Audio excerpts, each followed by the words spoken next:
जय हिंद साथियों, स्वागत है आप सभी का। आज की वीडियो में हिंदी साहित्य की प्रथम रचनाओं से संबंधित महत्वपूर्ण प्रश्नों के बारे में पढ़ेंगे, जो आपकी परीक्षा के लिए काफ़ी ज़्यादा महत्वपूर्ण है। तो आप सभी वीडियो को जरूर देखिएगा। तो देखिए, पहला प्रश्न है, हिंदी की प्रथम एकांकी है। हिंदी की प्रथम एकांकी है। ऑप्शन ए अंडे के छिलके, ऑप्शन बी एक घूंट, या ऑप्शन सी लक्ष्मी का स्वागत, या ऑप्शन डी सीमा रेखा। तो देखिए, हिंदी की प्रथम एकांकी किसे माना गया है? तो यहाँ पर राइट आंसर हो जाएगा ऑप्शन बी एक घूंट। याद रखिएगा, हिंदी की प्रथम एकांकी किसे माना गया है? एक घूंट। अब एक घूंट जो है वह किसकी रचना है? तो याद रखिएगा, एक घूंट कृति के जो रचनाकार हैं वह है जयशंकर प्रसाद। यानी एक घूंट जो रचना है, इसके रचनाकार हैं जयशंकर प्रसाद। अब इसके बाद अंडे के छिलके, ये भी एकांकी है, पर इसके जो रचनाकार हैं वह है मोहन राकेश। लक्ष्मी का स्वागत, इस कृति के यानी इस एकांकी के जो रचनाकार हैं वह है उपेंद्र नाथ अस्क। और सीमा रेखा के जो रचनाकार हैं वह है विष्णु प्रभाकर। तो याद रखिएगा, इन चारों ही विकल्प के बारे में मैंने आपको बता दिया है। अंडे के छिलके मोहन राकेश, एक घूंट जयशंकर प्रसाद, लक्ष्मी का स्वागत उपेंद्र नाथ अस्क, या सीमा रेखा के एकांकी के रचनाकार हैं विष्णु प्रभाकर। यहाँ तक आपको क्लियर है? पहला प्रश्न आपको अच्छी तरह से समझ आ गया होगा। अब इसके बाद देखिए अगला प्रश्न। देखिए क्वेश्चन नंबर सेकंड, हिंदी की प्रथम कहानी है। हिंदी की प्रथम कहानी है। ऑप्शन ए Poos ki Raat, option B Atmaram, option C Kalakar ka दंड, या ऑप्शन डी इंदुमती। तो देखिए, हिंदी की प्रथम कहानी किसे माना गया है? तो यहाँ पर राइट आंसर क्या होगा? Option D. याद रखिएगा, हिंदी की प्रथम कहानी किसे माना गया है? इंदुमती को। तो यानी ऑप्शन डी यहाँ पर राइट आंसर होगा। अब इसके बाद देखिए क्वेश्चन नंबर थ्री। देखिए क्वेश्चन नंबर थ्री है, हिंदी का प्रथम महाकाव्य है। हिंदी का प्रथम महाकाव्य है। Option A Kumar Raso, option B Parmal Raso, option C Prithviraj Raso, या ऑप्शन डी बीसलदेव रासो। तो देखिए, हिंदी का प्रथम महाकाव्य किसे माना गया है? यानी हिंदी का प्रथम महाकाव्य कौन सा है? ऑप्शन यहाँ पर सही हो जाएगा सी, पृथ्वीराज रासो। याद रखिएगा, हिंदी का प्रथम महाकाव्य कौन सा है? पृथ्वीराज रासो। और इसके जो रचनाकार हैं वह है चंद बरदाई जी। ठीक है, याद रखिएगा, ये काफी पूछा जाता है कि हिंदी का प्रथम महाकाव्य कौन सा है? पृथ्वीराज रासो। और इसके जो लेखक हैं वह है चंद बरदाई जी। ठीक है, याद रखिएगा। अब बाकी कुमार रासो, परमाल रासो और बीसलदेव रासो, इनके बारे में भी मैं आपको बता दूं। तो देखिए, कुमार रासो के जो लेखक हैं वह है दलपति, परमाल रासो के जो लेखक हैं वह हैं जगनीक, और बीसलदेव रासो के जो रचनाकार हैं वह है नरपति नाथ। याद रखिएगा, कुमार रासो के दलपति विजय, परमाल रासो के जगनीक, पृथ्वीराज रासो के चंदवरदाई, और बीसलदेव रासो के जो लेखक हैं वह हैं नरपति नाथ। याद रखिएगा। अब इसके बाद देखिए question number four. Question number four है, हिंदी की प्रथम सूफी रचना है। Option A Hansavali, option B Madhumalati, या चंदायन, या मृगावती। तो देखिए, हिंदी की प्रथम सूफी रचना किसे माना गया है? तो राइट आंसर क्या होगा? हंसावली को, मधुमालती को, चंदायन को, या मृगावती को। तो राइट आंसर याद रखिएगा, ध्यान से देख लीजिएगा, हिंदी की प्रथम सूफी रचना है चंदायन। ठीक है, ऑप्शन सी यहाँ पर राइट हो जाएगा। हिंदी की प्रथम सूफी रचना है चंदायन, और इसके जो रचनाकार हैं वह है मुल्ला दाऊद जी। याद रखिएगा। अब इसके बाद अगला प्रश्न है, क्वेश्चन नंबर फाइव, हिंदी के प्रथम सूफी रचनाकार हैं। वही प्रश्न आ गया जो अभी मैंने आपको बताया था।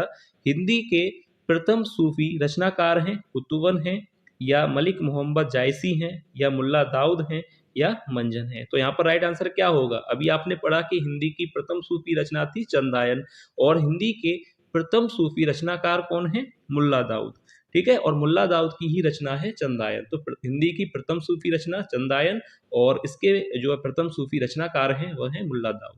तो ऑप्शन यहाँ पर सी राइट हो जाएगा। अब इसके बाद देखिए क्वेश्चन नंबर सिक्स, आपसे पूछा गया है, छायावाद का प्रथम काव्य संग्रह है। काफी महत्वपूर्ण प्रश्न है परीक्षा के लिए, याद रखिएगा। यहाँ पर अच्छी तरह से आंसर देख लीजिएगा इसका।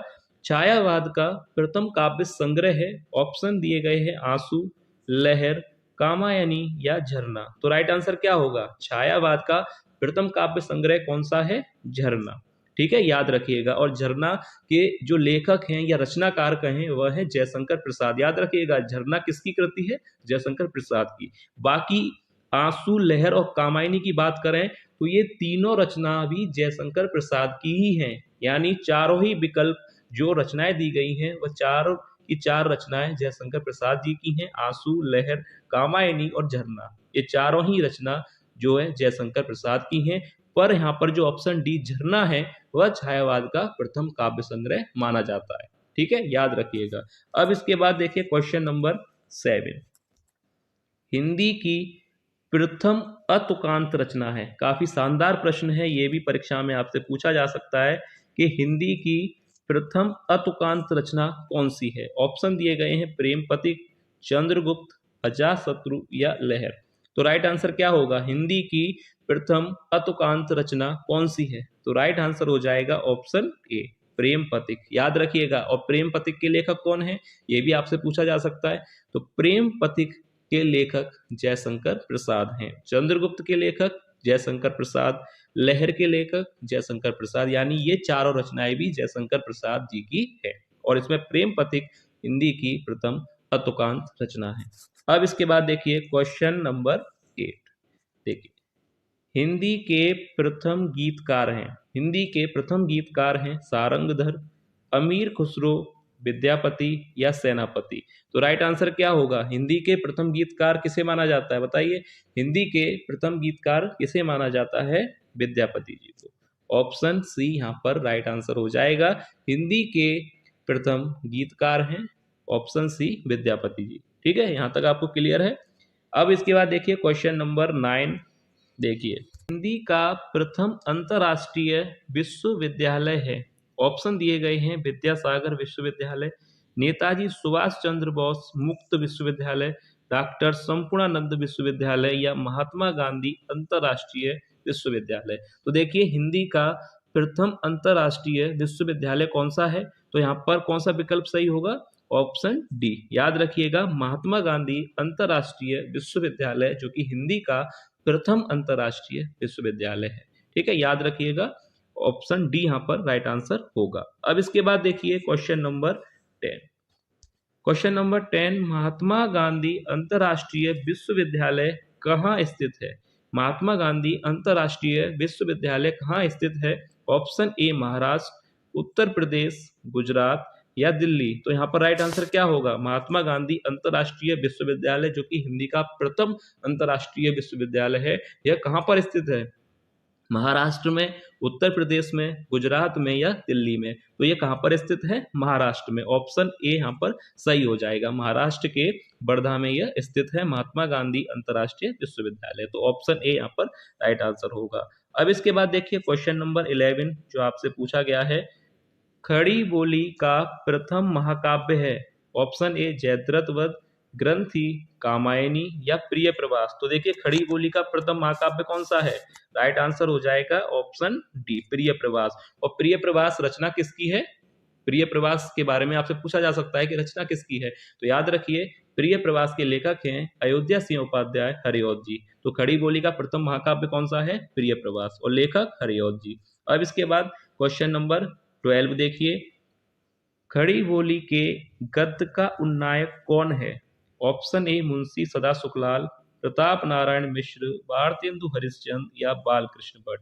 तो खड़ी बोली के गद्य का उन्नायक किसे माना जाता है, यानी कौन है? ऑप्शन ए यहाँ पर सही हो जाएगा, मुंशी सदा सुखलाल जी को। ठीक है, याद रखिएगा, खड़ी बोली के गद्य का उन्नायक कौन है? मुंशी सदा सुखलाल। अब इसके बाद क्वेश्चन नंबर देखिए 13, हिंदी का प्रथम नाटक है। ये भी काफी अच्छा प्रश्न है परीक्षा के लिए, वेरी इंपॉर्टेंट प्रश्न है। हिंदी का प्रथम नाटक है ऑप्शन ए कामना, बी नहुस, सी नल दमयंती या ऑप्शन डी सती प्रताप। तो हिंदी का प्रथम नाटक किसे माना जाता है? ऑप्शन बी यहाँ पर सही हो जाएगा, नहुस को। याद रखिएगा हिंदी का प्रथम नाटक कौन सा है? नहुस, यानी ऑप्शन बी। अब इसके बाद देखिए क्वेश्चन नंबर 14, काशी हिंदू विश्वविद्यालय के हिंदी विभाग के प्रथम अध्यक्ष कौन थे? कितना शानदार प्रश्न है परीक्षा की दृष्टि से अगर देखा जाए कि काशी हिंदू विश्वविद्यालय के हिंदी विभाग के पहले अध्यक्ष कौन थे? बाल मुकुंद गुप्त थे, या माखनलाल चतुर्वेदी थे, श्याम सुंदर दास, या बाबू गुलाब राय? तो बताइए इन चारों में से कौन थे प्रथम अध्यक्ष काशी हिंदू विश्वविद्यालय के? अगर ये प्रश्न आता है तो ध्यान से देख लीजिए, ऑप्शन सी यहाँ पर राइट हो जाएगा, श्याम सुंदर दास, जो कि काशी हिंदू विश्वविद्यालय के हिंदी विभाग के प्रथम अध्यक्ष थे। ऑप्शन सी श्याम सुंदर दास, नाम याद रखिएगा। अब इसके बाद देखिए क्वेश्चन नंबर 15, हिंदी का प्रथम उपन्यास है आनंद मठ, इंदुमती, परीक्षा गुरु, या नहुस? तो हिंदी का प्रथम उपन्यास कौन सा है बताइएगा। हिंदी का प्रथम उपन्यास आनंद मठ है, या इंदुमती है, परीक्षा गुरु है, या नहुस? तो एक बात मैं आपको बता दूं, इंदुमती हिंदी की प्रथम कहानी मानी गई है और नहुस हिंदी का प्रथम नाटक। तो परीक्षा गुरु जो है हिंदी का प्रथम उपन्यास है, याद रखिएगा, हिंदी का प्रथम उपन्यास है परीक्षा गुरु। अब इसके बाद क्वेश्चन नंबर 16 आपसे पूछा गया है कि हिंदी के प्रथम कहानीकार हैं यशपाल, किशोरी लाल गोस्वामी, लाला श्रीनिवास दास, या गोपाल चंद्र गिरधर दास? तो देखिए हिंदी के प्रथम कहानीकार किसे कहा जाता है, किसे माना जाता है हिंदी के प्रथम कहानीकार? तो राइट आंसर यहाँ पर क्या हो जाएगा बताइए, सोचिएगा। यहाँ पर राइट आंसर होगा किशोरी लाल गोस्वामी। ठीक है, क्लियर है आपको? हिंदी की प्रथम कहानी इंदुमती है और हिंदी के प्रथम कहानीकार किशोरी लाल गोस्वामी है। अब इसके बाद देखिए क्वेश्चन नंबर 17 आपसे पूछा है कि प्रथम विश्व हिंदी सम्मेलन का आयोजन किस शहर में हुआ था बताइए। ऑप्शन दिए गए हैं पुणे में, नासिक में, नागपुर में, या कानपुर में? तो प्रथम विश्व हिंदी सम्मेलन जो हुआ था उसका आयोजन किस शहर में किया गया था? तो राइट आंसर हो जाएगा, याद रखिएगा, नागपुर में। ऑप्शन सी यहाँ पर राइट आंसर हो जाएगा, नागपुर में ही इसका आयोजन हुआ था। अब इसके बाद क्वेश्चन नंबर 18 देखिए, प्रथम विश्व हिंदी सम्मेलन का आयोजन किस वर्ष हुआ? पहला प्रश्न था कि किस शहर में हुआ, तो याद रखिए प्रथम विश्व हिंदी सम्मेलन का आयोजन नागपुर शहर में हुआ था, पर किस वर्ष हुआ? 1974, 1975, 1976, या 1977? तो याद रखिएगा प्रथम विश्व हिंदी सम्मेलन का आयोजन किस वर्ष हुआ था? 1975 में। और किस शहर में हुआ था? नागपुर में। याद रखिएगा, काफी महत्वपूर्ण प्रश्न है परीक्षा के लिए, तो कोई भी प्रश्न आपसे जो है रहना नहीं चाहिए, एक एक प्रश्न का आंसर अच्छी तरह से आप लोग देख लीजिएगा। अब इसके बाद देखिए क्वेश्चन नंबर 19, हिंदी के प्रथम नाटककार हैं। ऑप्शन ए लाला श्रीनिवास दास, किशोरी लाल गोस्वामी, गोपाल चंद्र गिरधर दास, या जटमल? तो देखिए हिंदी के प्रथम नाटककार कौन है? तो यहाँ पर राइट आंसर हो जाएगा, बताइए कौन सा होगा? ऑप्शन सी गोपाल चंद्र गिरधर दास। ऑप्शन सी याद रखिएगा, गोपाल चंद्र गिरधर दास जो है हिंदी के प्रथम नाटककार हैं, और किशोरी लाल गोस्वामी हिंदी के प्रथम कहानीकार हैं। ठीक है, बी और सी ये दोनों क्लियर रखिएगा, किशोरी लाल गोस्वामी हिंदी के प्रथम कहानीकार हैं, गोपाल चंद्र गिरधर दास हिंदी के प्रथम नाटककार हैं। अब इसके बाद देखिए क्वेश्चन नंबर 20, देखिए हिंदी की प्रथम यात्रा व्रत है। ऑप्शन ए मेरी तिब्बत यात्रा, सरयू पार की यात्रा, रूस में 25 मास, या मेरी यूरोप यात्रा? तो हिंदी का प्रथम यात्रा व्रत कौन सा है? राइट आंसर क्या होगा? ए, बी और सी और डी में से? तो याद रखिएगा हिंदी का प्रथम यात्रा व्रत हो जाएगा सरयू पार की यात्रा, ऑप्शन बी। अब इसके बाद क्वेश्चन नंबर 21 आपसे पूछा है, हिंदी के प्रथम उपन्यासकार हैं लाला श्रीनिवास दास, किशोरी लाल गोस्वामी, गोपाल चंद्र गिरधर दास, या जटमल? तो इन चारों में से राइट आंसर क्या होगा? हिंदी के प्रथम उपन्यासकार कौन है?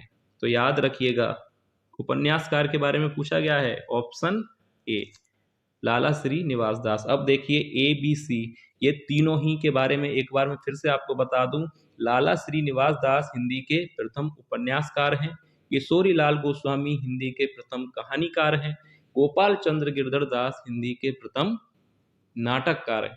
ठीक है, इन तीनों के बारे में याद रखिएगा, परीक्षा में आपसे पूछा जा सकता है। अब इसके बाद क्वेश्चन नंबर देखिए 22, शानदार प्रश्न, हिंदी का प्रथम ज्ञानपीठ पुरस्कार प्राप्त करने वाले लेखक हैं। ज्ञानपीठ पुरस्कार प्राप्त करने वाले लेखक यानी प्रथम लेखक माखनलाल चतुर्वेदी, सुमित्रा नंदन पंत, बाबू गुलाब राय, या रामधारी सिंह दिनकर। याद रखिएगा हिंदी के लिए पूछा गया है, कंफ्यूज नहीं होना है आपको। हिंदी शब्द लगा हुआ है प्रश्न में, यानी हिंदी के लिए पूछा गया है कि हिंदी के लिए प्रथम ज्ञानपीठ पुरस्कार किसे मिला था, किस लेखक को मिला था। माखनलाल चतुर्वेदी को, सुमित्रा नंदन पंत जी को, बाबू गुलाब राय या रामधारी सिंह दिनकर को। तो याद रखिएगा हिंदी का प्रथम ज्ञानपीठ पुरस्कार मिला था सुमित्रा नंदन पंत जी को।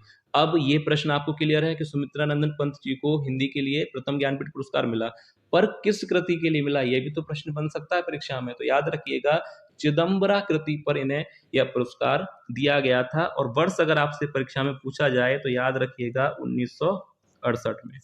ठीक है, क्लियर कर लीजिए। एक ही प्रश्न से 3 प्रश्न निकल कर आ रहे हैं कि प्रथम ज्ञानपीठ पुरस्कार हिंदी के लिए किसे मिला, सुमित्रा नंदन पंत को। किस वर्ष मिला, 1968 में। याद रखिएगा किस वर्ष मिला, 1968 में। और इसके अलावा एक प्रश्न और बनता है कि किस कृति पर मिला, तो याद रखिएगा चिदंबरा कृति पर। तो ये क्लियर है प्रश्न आपको। अब इसके बाद अगला प्रश्न, क्वेश्चन नंबर 23।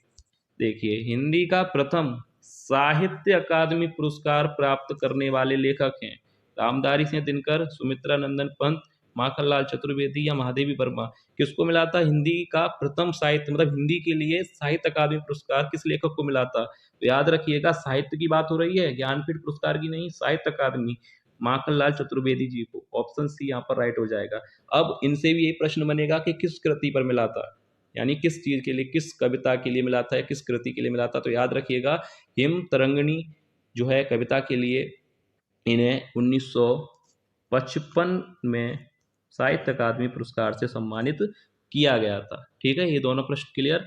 अब इसके बाद क्वेश्चन नंबर देखिए 24। ज्ञानपीठ पुरस्कार प्राप्त करने वाले प्रथम लेखक हैं, ज्ञानपीठ पुरस्कार प्राप्त करने वाले प्रथम लेखक कौन है, सुमित्रा नंदन पंत, जी शंकर कुरुप, उमा शंकर जोशी या माखनलाल चतुर्वेदी। तो राइट आंसर क्या होगा बताइए।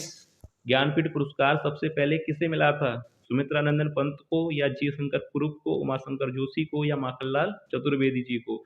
तो ज्ञानपीठ पुरस्कार की बात हो रही है, तो ज्ञानपीठ पुरस्कार सबसे पहले मिला था मलयालम लेखक जी शंकर कुरुप जी को। याद रखिएगा 1965 में मिला था इनको। वर्ष पूछा जाए, वर्ष ज्यादातर वैसे पूछे जाते हैं, तो आप लोग ध्यान से देख लीजिए। 1965 में मलयालम लेखक जी शंकर कुरुप जी को प्रथम ज्ञानपीठ पुरस्कार मिला था, यानी सम्मानित किया गया था इनको। पर यहीं पर अगर इस प्रश्न में हिंदी शब्द लग जाता कि हिंदी के लिए, तो राइट आंसर हो जाता सुमित्रा नंदन पंत। अभी बताया है, अभी प्रश्न आपसे निकल कर गया है कि हिंदी के लिए ज्ञानपीठ पुरस्कार पूछा जाए तो सुमित्रा नंदन पंत है सम्मानित किया गया था। इसके बाद अब देखिए क्वेश्चन नंबर 26। शानदार प्रश्न है कि हिंदी में ज्ञानपीठ पुरस्कार प्राप्त करने वाली पहली महिला। देखिए कितना अच्छा प्रश्न है, ज्ञानपीठ पुरस्कार प्राप्त करने वाली पहली महिला, पर वो भी हिंदी के लिए। ठीक है, प्रथम नहीं पूछा गया, यहाँ पर हिंदी शब्द लगाया कि हिंदी में किसे मिला था। तो ध्यान से ये अगर ये प्रश्न आते हैं तो अच्छी तरह से आपको कर आने हैं। टिक अच्छी तरह से लगाइएगा, सोच समझ कर लगाइएगा कि आशा पूर्णा देवी जी को मिला था या महादेवी वर्मा जी को, सुभद्रा कुमारी चौहान या कृष्णा सोबती जी को। ज्ञानपीठ पुरस्कार की बात हो रही है और वो भी हिंदी के लिए, तो किसे मिला था हिंदी के लिए, महादेवी वर्मा जी को। और किस वर्ष मिला था, 1982 में। और किस कृति के लिए मिला था, याद रखिएगा यामा कृति। ये सारे आपको मैं इसलिए बता रहा हूँ क्योंकि कैसे भी प्रश्न परीक्षा में आपसे पूछा जा सकता है। यहाँ तक आपको क्लियर हो गया होगा। अब देखिए क्वेश्चन नंबर 27। ज्ञानपीठ पुरस्कार प्राप्त करने वाली पहली महिला, ज्ञानपीठ पुरस्कार प्राप्त करने वाली पहली महिला कौन थी, आशा पूर्णा देवी, महादेवी वर्मा, सुभद्रा कुमारी चौहान या कृष्णा सोबती। किसको मिला था ज्ञानपीठ पुरस्कार, वो भी प्रथम महिला, ज्ञानपीठ पुरस्कार प्राप्त करने वाली प्रथम महिला है आशा पूर्णा देवी जी, यानी ऑप्शन ए यहाँ पर राइट आंसर हो जाएगा। ठीक है, और यहीं पर प्रश्न होता है कि हिंदी के लिए ज्ञानपीठ पुरस्कार प्राप्त करने वाली पहली महिला, तो महादेवी वर्मा जी होती, यामा 1982। याद रखिएगा। तो ये क्वेश्चन नंबर 27 का आंसर हो जाएगा ऑप्शन ए। तो ये आज की वीडियो का लास्ट प्रश्न है। उम्मीद करता हूँ कि आपको वीडियो पसंद आई होगी, प्रश्न आपको पसंद आए होंगे। तो ऐसे ही जो भी विद्यार्थी चैनल पर नए हैं और तो चैनल को सब्सक्राइब जरूर कर लें, क्योंकि ऐसे ही महत्वपूर्ण प्रश्न चैनल पर कराए जाते हैं। और चलिए मिलते हैं नेक्स्ट वीडियो में और महत्वपूर्ण प्रश्नों के साथ। तब तक के लिए धन्यवाद।